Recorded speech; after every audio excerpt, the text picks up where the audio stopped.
Աստված օգնական Հայր Սուրբ այսպես համայնքում առաջին պատարագին մասնակցեցիք, նախ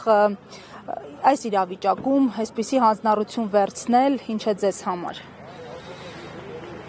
Կարծում խաչի ճանապարհ, որից չուզեցի հրաժարվել։ Ճանապարհ, որը շոտ է, դժվար է, գիտեք, խաբելության ինչպիսի մթնոլորտ է քարոզվում, հատկապես բարձր տեղերից իշխանական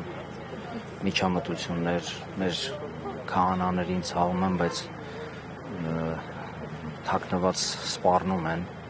կանչում են քաղաքային իշխանությունները անիմաստ խոսելու իբր։ Տեսանք, որ ձեր երբեմնի ծառայեկից եղբորը թույլ չեն տալիս պաշտոն այսպես ազատել, թե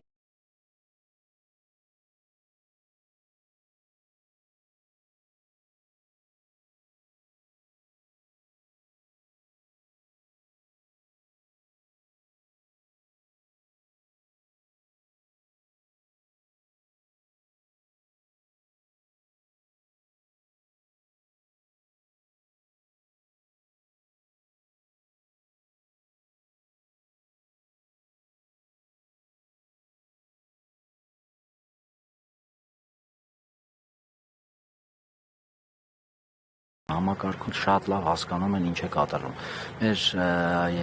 սահմանադրության առաջին հոդվածը, հատկապես իրավականի հատվածով չի գործում։ Կան չի, որ սահմանադրական հայրերը, երբ որ հաստատել են ինքնիշխան ժողովրդավար սոցիալականների իրավական, դրանք նույն հարթությունում են գտնվում, մեկը մյուսից լծործված են։ Եթե դու իրավական հատվածը հանում ես, քո ինքնիշխանությունն ես թույլատնելու, ժողովրդավարության մասին ընդհանրապես այլևս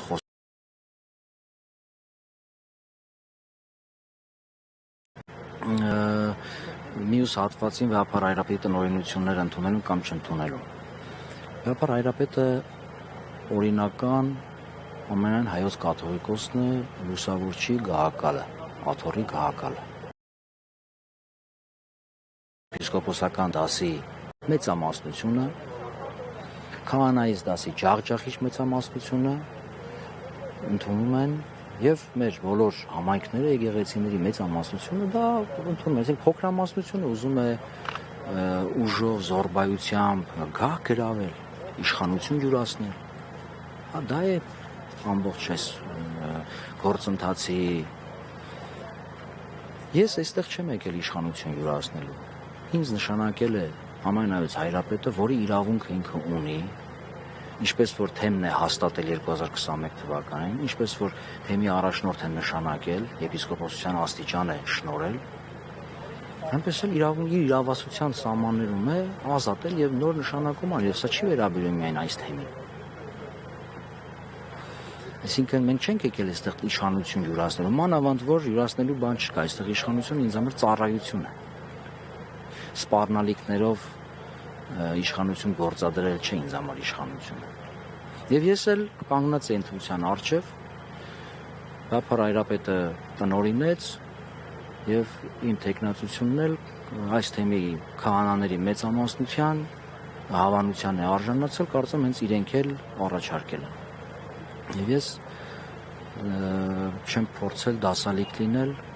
եւ խաչի այս փորձության ճանապարհից չեմ փորձել փախչել։ Այսօր հաջակցություն ձեր նախկին ծառայեկից եղբոր Գևորգ Սրբազանի Փաշինյանն անձամբ իր թիմով, գիտենք դա շրջիկ խումբ կա նաև աջակցող իրեն, մասնակցել է Մասիսի Սուրբ Թադեոս եկեղեցում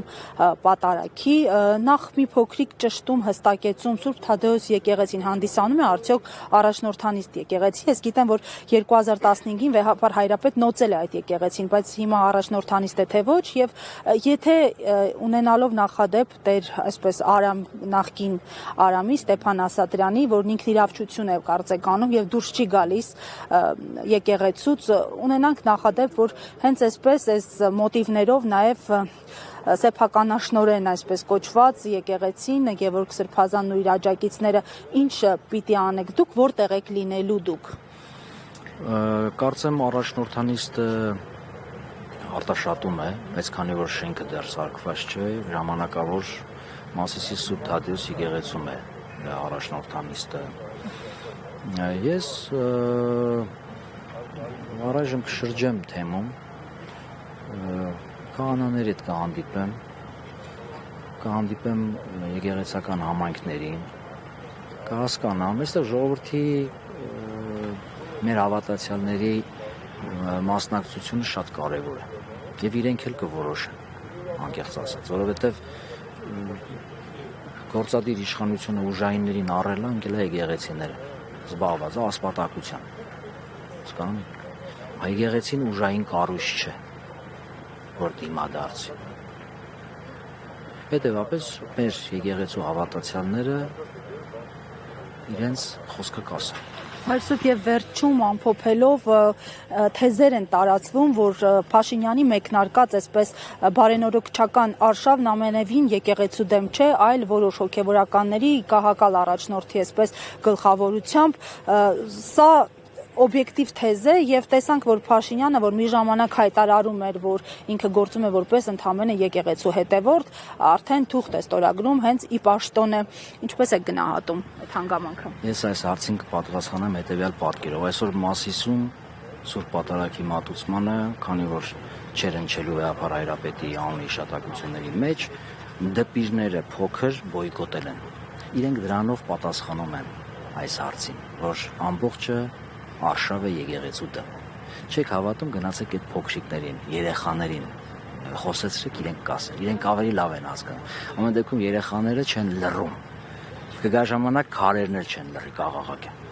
Շնորհակալ եմ օրհնապետ ծառայություն ձեզ։ Շնորհակալ եմ։ Հարգելի հետևողներ, մենք Սուրբ Հակոբ եկեղեցու բակում էինք,